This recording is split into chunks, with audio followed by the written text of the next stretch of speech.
Welcome to A Mason's Work, the podcast where we review Masonic symbols and illustrate how they can be used to solve problems in everyday life. With your host, Brian Mattox, a proud member of the Craftsman Online Media Network. One of the things that's important to learn as you are working through some of the early sort of levels of emotional intelligence is that your emotional responses to all things, while initially might be happening sort of beyond your control, the longer term emotions you experience are entirely created by you and your responsibility. So what does that mean? That means when you are angry, you are responsible for being angry. You're the reason, the fault, all of that kind of stuff. Now, the circumstances that you're in may evoke an anger response. Somebody cuts you off in traffic, you get angry. But the anger is really a result of your evaluation of the situation. And you may have had this experience. I know I have on numerous occasions where you get angry about a given situation, but you have misinterpreted that situation in its entirety. You get angry for the person cutting you off in traffic, but that person is cutting you off because they have somebody in their passenger seat that's having a baby or choking or something. All of a sudden, your anger seems absurd and ridiculous, and like it came, it typically vanishes very quickly.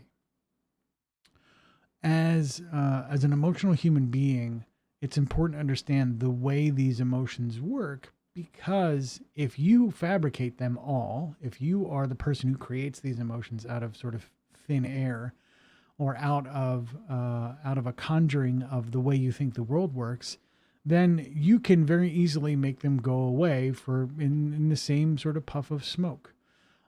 As emotional human beings, if you know that this is the case, you can start to work with that and grow your capacities to process, create, or eliminate emotions that don't serve your needs. Now, we can talk about, what does that mean and what emotions serve your needs and when and why and how.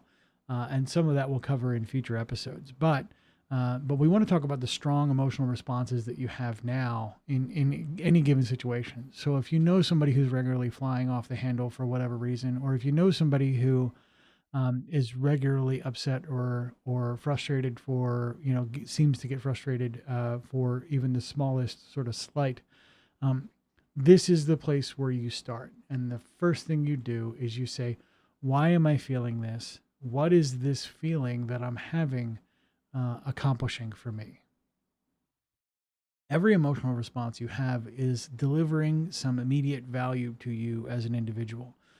Being angry allows me to feel self-righteous. Being self-righteous makes me feel important. Therefore, every time I feel angry, I feel important. Is a good kind of analytic sort of step-by-step that you can go through.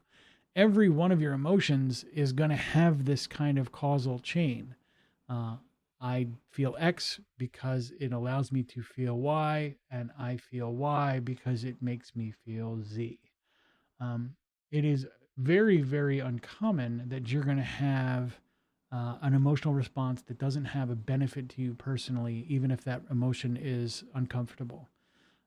You might get visibly sad and depressed, and that garners sympathy from the people around you, which garners you the attention that you were looking for, which is why you regularly feel depressed or look sad.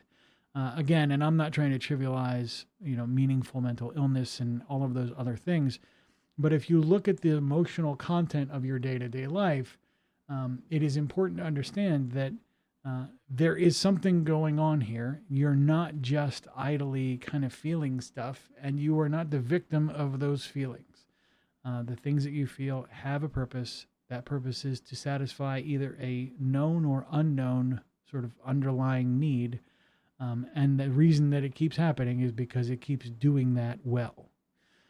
So as you go through your investigative process to try and figure out kind of your own emotional underpinnings and how that stuff works, start to figure out, and you do this by study and reflection, by externalizing your thought processes in places like journals or using the Masonic symbols deck, to start figuring out some of the sort of mechanics of this emotional understanding. And as you do this, you'll get sort of emotionally more competent and able to handle even more and more subtle emotions as they arise, complicated emotions that have, double-sided nuance, bittersweet, things like that.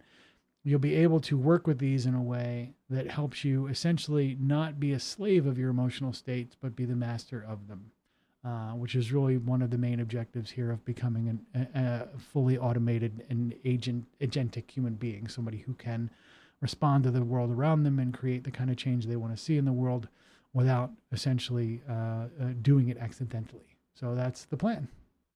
Talk soon. The views represented in this podcast are those of the speaker alone and are not representative of any grand or subordinate lodge.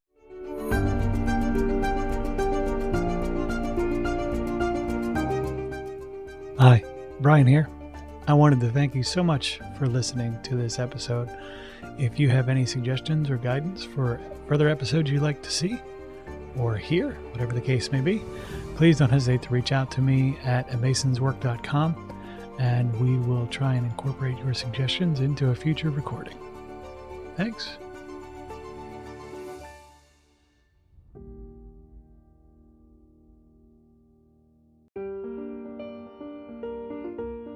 Freemasonry teaches us that the true work is within, a lifelong journey of reflection, discipline, and discovery.